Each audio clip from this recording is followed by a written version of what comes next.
Welcome to our quick guide on how to turn on Facebook notifications for reminders on your PC. With the latest updates, staying on top of your important events and tasks has never been easier. Let's dive right in and walk through the simple steps to ensure you never miss a beat.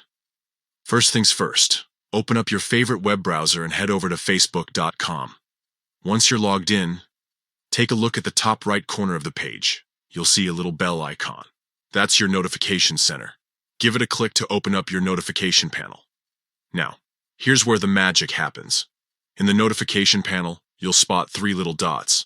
They might be hiding in plain sight, but trust me, they're there. Click on those dots to reveal a drop-down menu with some nifty options. From this menu, you'll want to select Notification Settings. This is your control center for all things notification related on Facebook. It's where you get to decide what you want to hear about and what you'd rather skip. Scroll down this page until you find the Reminders section. This is where you can fine-tune your reminder notifications. Look for the option that says Allow Notifications on Facebook, and make sure that toggle switch is flipped on. When it's blue, you know you're good to go. And just like that, you've successfully turned on notifications for reminders on Facebook using your PC.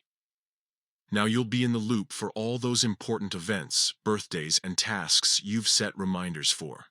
Remember, staying connected doesn't mean being glued to your screen 24/7. With these notifications set up, Facebook will give you a gentle nudge when something important is coming up. It's all about making technology work for you, not the other way around. Thanks for tuning in to our guide. Here's to never missing another important reminder. Happy Facebooking, everyone.